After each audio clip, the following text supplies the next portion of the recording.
ChatGPT said ChatGPT Ali Abulaban, better known as JinnKid on TikTok, gained fame through his comedic videos, impressions, and skits, most notably impersonating Tony Montana from Scarface. With hundreds of thousands of followers, Ali portrayed the image of a happy, family-oriented man. His public life was filled with humor and light-hearted content, but behind the scenes, things were far from what they seemed. His marriage with Anna Alulaban, the mother of their young daughter, had started to crumble, revealing a much darker reality. Ali and Anna had moved to San Diego, California, where they tried to build a new life together. But as their relationship progressed, it became clear to those close to them that things were not as perfect as the videos made it seem. Ali was described as controlling and possessive, his jealousy escalating over time. Anna confided in friends about the increasingly toxic nature of their relationship. She was dealing with verbal abuse, and Ali's jealous tendencies started to dominate their home life. His suspicions about Anna, even without proof, turned into relentless accusations and anger. By September 2021, Anna had had enough. She asked Ali to move out of their high-rise apartment in the East Village of San Diego. It was a final step toward separating herself and their daughter from the growing instability in their marriage. For Ali, this was a breaking point. He couldn't stand the thought of being apart from Anna, and his paranoia about her potentially moving on with someone else consumed him. Instead of accepting the separation, he began secretly spying on Anna. Ali installed a listening device on their 5-year-old daughter's iPad, which he left behind in the apartment after moving out. The device allowed him to listen in on Anna's conversations in real time, tracking everything happening in the apartment. In his mind, Anna's every action and interaction were suspect, and he was determined to keep tabs on her, even from a distance. On October 21st, 2021, Ali's jealousy exploded into violence. That afternoon, while listening to the hidden device on his daughter's iPad, Ali heard what he believed to be the voice of another man in the apartment. This ignited his long-brewing rage. Convinced that Anna was with another man, he grabbed a loaded gun and sped toward the apartment. His thoughts were consumed by the idea of betrayal.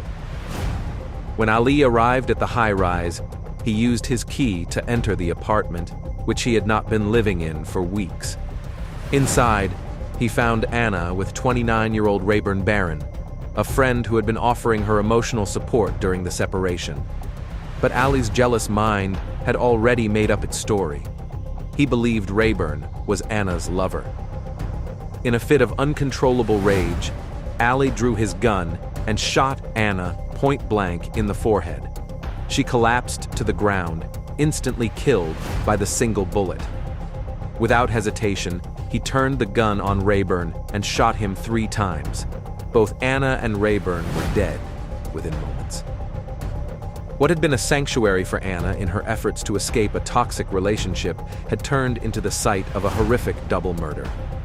After committing the murders, Ali didn't flee or try to cover up his crime.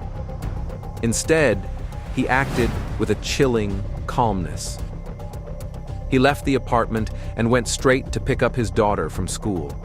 On the way, he called his mother and confessed to the killings. He also called Anna's family and told them, with eerie detachment, that he had just killed Anna and Rayburn. His voice was emotionless, his tone flat, as if he were simply relaying mundane information rather than the aftermath of a brutal crime. Ali was arrested later that day by San Diego police without incident. The case shocked the nation and particularly devastated those who had followed Ali's social media presence. To his fans, he had been the funny, light-hearted comedian whose videos brought them laughter. Now, the same man was being accused of double murder, driven by jealousy and rage. The public struggled to reconcile the image of the jovial TikTok star with the man capable of such a violent act. As the investigation unfolded, more details about Ali's obsession came to light. The listening device on his daughter's iPad revealed the extent of his desperation to control Anna's life, even after she had tried to push him away. Friends and family described how his jealousy had escalated over time, turning their relationship into a nightmare for Anna.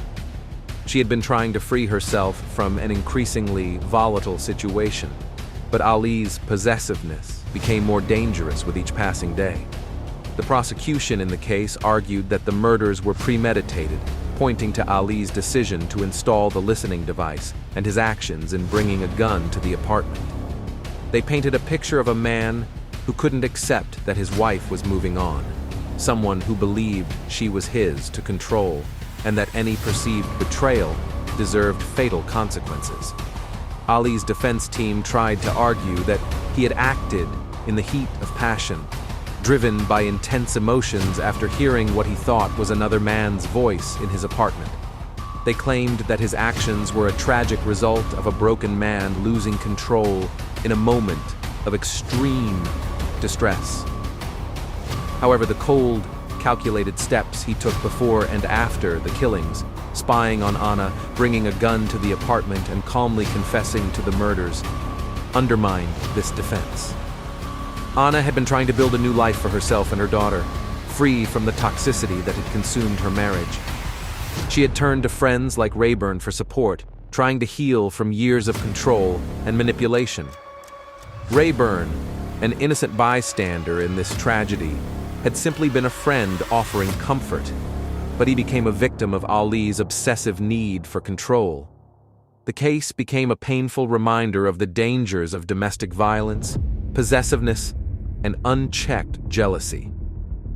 Anna had taken steps to protect herself and her daughter, but Ali's inability to let go led to her death and the death of an innocent man. The senseless nature of the crime left the San Diego community and the families of the victims devastated. Today, Ali Alulaban remains in custody, awaiting trial for the murders of Anna and Rayburn.